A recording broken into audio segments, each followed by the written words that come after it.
So let's just dive right in.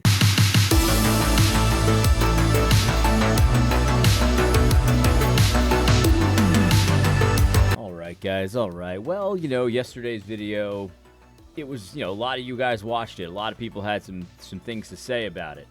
And, it's like always, you get the people that are very enthusiastically supporting what you're saying, and then you get the people that are very upset about what you're saying, and I completely understand, and I don't hold it against anybody. But here's the thing, man. Like, a lot of questions are coming my way about, well, who do you think you are? You're like Joel's defense attorney. You're like his PR person. You're like his clinger. I've heard some people say that. And well, here's the thing, man. Like, listen, Joel's a whipping boy right now. You know what I mean? If you want to score some easy points, with certain people, then you're gonna say that Joel is dangerous. Whatever. You're gonna go in on Joel. It's very easy to do, and so that's the reality that we're in right now, and even outside of our circles, which is something maybe we'll talk about. But obviously the Reformed Christian community is very small, even whether it's online or in real life. It's a very small group of people. But Joel gets a lot of attention outside of that community as well, and I think that's going to increase most likely. And so, if you want to, I said this during the woke church situation, the pressure release valve, or the one time where now we can say what the world is saying and it's biblical. It was with the woke church stuff. Yeah, we'll be woke too, because it's gospel centered now. It's gospel centered wokeness. And so that's the pressure release valve. You don't have to be the bigot anymore. You don't have to be the stick in the mud anymore. And it's very easy to do. Well, I think that's what's probably going to happen more and more when it comes to Joel Webbon. He's being promoted every single day, it seems, by Right Wing Watch. I think he's going to get more of that kind of stuff. And it's going to be, for a lot of Christians, unfortunately, a pressure release valve. And you can I'm not like one of those Christians. I hate Joel too. And you can get a little bit of pressure release from that kind of thing. And so that's the reality of the situation we find ourselves in. We're still pretty niche, there's no question about it. But I think that's changing, and my prediction is that it's going to continue to change. We had Andrew Isker on Tucker Carlson. Man, I mean, that's just cool stuff, man. It's just simple as that, So, in any case, here's the thing. I'm not a spokesman. I'm not his PR rep. I'm not his defense attorney, but I'm his friend. I'm the guy's friend. And, this is the thing that I find so mind-boggling about it. And I think I know where it comes from. But when you got a friend and he's being treated shamefully, you defend your friend. I mean, it's as simple as that. I don't really know what else to tell you. And this is the other thing, too. I think a lot of the assumption is, and even Dr. White got into this in his little tirade about Joel Webbon. The assumption is that there's some duplicity. You know what I mean? The only reason we think a certain way is because it's Joel that we're defending. If it was anybody else, of course, we wouldn't defend him. Like, if it was some other guy that like raped some kids or something, we wouldn't. So you see, it's the same thing as Joel. It's the same thing Joel did, and it's just preposterous. But that's the impression, right? Like it's like we know what's really true, we know what's right, but we won't do it with Joel because Joel's our friend. That's just not the case at all. I've had many private conversations with Joel, as you might imagine. I don't agree with Joel on everything. I've told him as much. I've countered things that Joel has said before. It's pretty simple. In fact, this is the funny thing. I think some people kind of wonder, who influenced who, right, in this whole thing. And I think a lot of people's impression is that Joel has influenced me rightward. And he's influenced. He's been a bad influence on me. I think that's the impression that a lot of people get. Me and Joel were laughing about that the other day because early on, it was the exact opposite. I mean, there's just no question that I was the one who was the bad influence on him. And so anyway, I think that's the situation that we find ourselves in. And I mean, I'll be honest with you. I mean, you should be a friend to people like this, people that are being attacked, even if it's someone being attacked by one of your heroes, but he's a friend of yours, and you know him, and he's not in the wrong. That's the other thing. So, in case it wasn't clear, somebody asked me, somebody asked me on on X today, and he says, "You get all upset about what James White said. Where is your indignation for Joel saying this, this, this, and this, and this?" And it's like a list of things that maybe I don't agree 100%, but I pretty much agree, or I don't think it's a big deal and stuff like that. And it just boggles my mind, a question like that. It's like, you're asking me why I criticize things I disagree with, but I don't criticize things that I do agree with. That's what you're actually asking me. I mean, how stupid can you actually be? I don't know. I thought this was pretty normal, but in any case. But yeah, I think here's the thing, man. Like you've gotta understand that, of course, a friend is going to come to the defense of the other friend, especially in situations where he's definitely not wrong. And I'll be honest with you, if it was a judgment call, you know what I mean, like a judgment call where maybe he's wrong, maybe he's right, I'd probably still come to his defense, because the reality is that. This is happening all over the Christian nationalist debate, right? Where we've got a couple different perspectives, and Stephen Wolfe, the big bad Stephen Wolfe, or Joel or Isker, they believe certain things, and the amount of vitriol that they get for believing those things is not congruent with the things that they actually believe, like how dangerous it actually is. It reminds me so often of that epic Greg Bonson rant where he talks about how you let these major problems fester in your communities, in your churches, these major obvious things fester. Maybe you'll do a study commission about it and you'll study it for 20 years and stuff like that. But then then one person gets up and says, "Hey, maybe we should take God's law more seriously." Oh, then you get out of bed. And you're trying to excommunicate. And you pull out all the stops. That happens all the time with this Christian nationalist debate. And it's so funny because, the obvious retort is, yeah, you guys would have excommunicated Calvin. You know what I mean? You guys would have excommunicated Luther. You would have excommunicated all of your heroes. Like, maybe chill out just a little bit. I think that's something that I think a lot of people need to take a step back and just kind of relax a second. You know what I mean? Yeah, sure, you don't like it, but let's not pretend like this is like, the new heresy that, you've got to jump out of bed and pull all the stops out in order. And it doesn't matter how dirty what you're doing is. It doesn't matter because you got to put down the threat.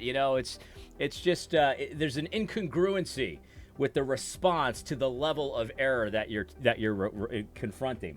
And that's the thing, right? Because I don't even care. You could disagree with Joel. I've disagreed with Joel many times, and it's not a problem. You could think that he's not a great preacher, not a great pastor. Again, I don't really care about that kind of stuff. You guys have every right to have an opinion on whether or not Joel's a good preacher or a good pastor, or he's good at church history. That was the thing yesterday. I didn't comment on it because I don't really care about that stuff. It's not my lane. I understand it's important, but that's not what I want to. I don't fire up the video camera to discuss church history. So like I just ignored all that stuff. But notice, like, Dr. White said a lot. Joel Webbon doesn't understand church history, and I didn't comment on it because that's totally fair game. Yeah, maybe he does suck at church history. Who knows? But see, the thing is, like, so you could do that all day long, but the minute you start to do the MSNBC thing, you know what I mean, and what would we feel like if the guy is raping kids, and he's like, well, it's just LARPing, like that kind of thing. It's just it's unbecoming of a man of the dignity of Dr. James White, and so much of that 10-minute rant that he did was just so slimy and underhanded, and that's the kind of thing that I will get out of bed for. You know what I mean? You could, if you're gonna fight Joel Webbon in a fair fight, I won't get involved, right? I'm not gonna even bother. There's plenty of times that Joel's attacked that I don't say a word, right? Fair fight, no problem. But the minute you have some kind of a weapon behind your back, or it becomes an illicit fight, it becomes a street fight. That's what I really mean. When it becomes a barroom brawl or a street fight, yeah, I'm gonna get his back, right? If you set up a boxing match with Joel Webbon and you're gonna box him, I'm not gonna get involved. But the minute it becomes a street fight, I'm gonna get involved. It's as simple as that. That's how it is. That's how it's gonna be. So maybe now you understand kind of where I'm coming from on that. So, in any case, but yeah, I think you guys, knock yourselves out. Talk about how juvenile I am. Talk about all that. It's all good. Not a problem. I have no issue with that. But when you're gonna play dirty, that's when I'll come involved, because I'm not afraid of getting a little dirty. You know what I mean? I'll do that if I have to do that. Never go looking for it, but I'll do it. I'll absolutely do it. And so, there you go. There you go. A lot of people lamenting the divide that's happening right now. I've talked to quite a few people that are, talking lamentations about how did we become so divided in all of this. And, I mean, I don't have the answer for you. I don't have the answer. But the truth is that it doesn't have to be like this. You know what I mean? It actually doesn't have to. You can disagree with Christian nationalism and the new right, whatever you want to call it, and not do it like MSNBC does it. You know what I mean? You don't have to be you don't have to do it that way. You could actually just be adult about it and all this kind of thing. But listen, the die has been cast, and there you go. This is something I'm interested in, and I'm involved. So. I was going to do a thing here about, this is another one of those times when I think people are just, they have there's an incongruency with the response to what Joel says that is just so ridiculous. It's just absolutely ridiculous. I've heard many people call the sitting in the right direction thing, very dangerous and stuff like that.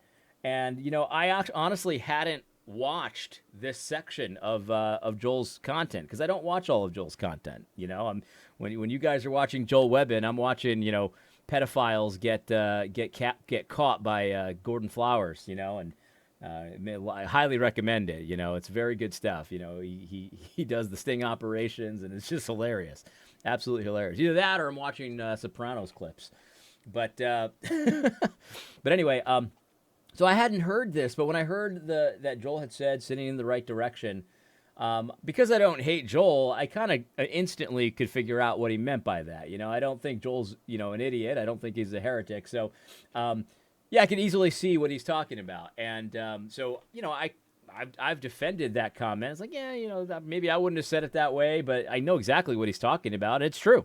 There's a way to sin that's against, God's creation, and then there's a way to sin that's a morphine of God's creation. That's like going overboard. And so maybe I'll play it, because what I've been told is that Joel actually fully explains this concept, and everybody should know that this is true instinctively. Instinctively, that there is a way to sin in the right direction versus sinning in the wrong direction. And it's both still sin, but one is worse. They're both separating you from God, but one is worse. We all know this instinctively. Instinctively. This is an obvious thing, but when you're just like scraping for things to hate Joel Webbon about, then I guess you could forget what it's obvious to anyone who's ever operated in real life ever. Let's hear what Joel has to say. A guy who is a womanizer is sinning. Okay, yes. Again, I said we're going to state our bona fides, so let me say that again. So it's a guy who is a womanizer is sinning. Man, based on the reaction, I didn't think Joel believed that. A guy who's a womanizer, that's totally fine. I guess that's cool. That's based on the reaction. Well, let's let him continue. Blatantly clear, sinning. Yeah. It's sin. Yes. Andrew Tate has made a career for himself that has been marked in many ways by overt, plain, obvious sin. Of course. Yep. Of course. Duh. However, the Trans Library Story Hour is not only sin, but it's sinning in the wrong direction. It's when I'm speaking of direction, I'm speaking of nature. Conformity to reality. Conformity to reality, aka the natural world that God made. Right? We live in the Father's world. He made the rules, the world, and therefore he made the rules. He gets to set up the rules by which the world is going to function. Gravity. Gravity is not saved. Gravity is not born again. I'm not going to high five gravity and it's going to become my eternal best friend in heaven. You know, me and gravity. You know, like gravity is not a person. Okay, but gravity is Christian in the macro sense, because everything that God has made and that's functioning according to His plan is, you know, like a tree is a. So I'm just going to stop it right there because I'm not going to do this whole section.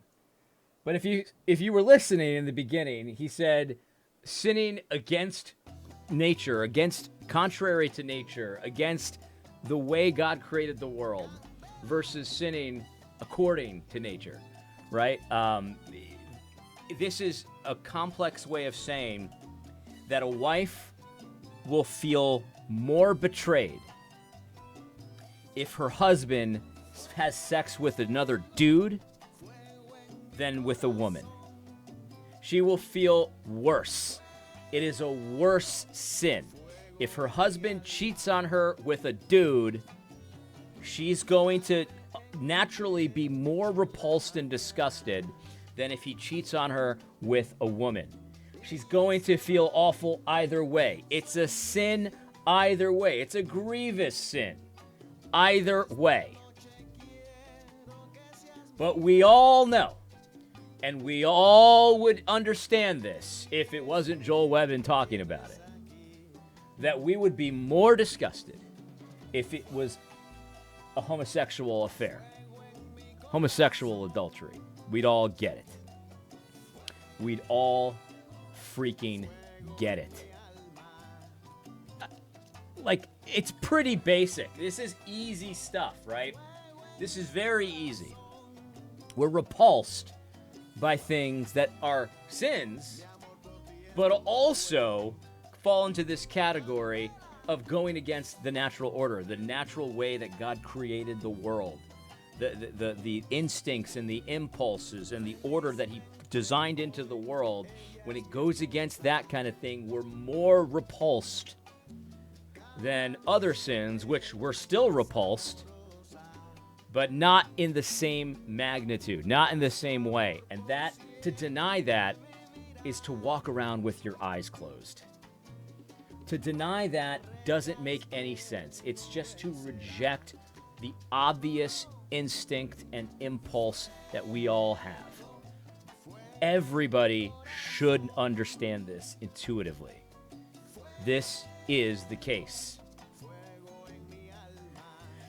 Oh boy. Oh boy. Anyway, that's my video for today. Hope you had a great one. Have a great weekend. God bless you. Take care.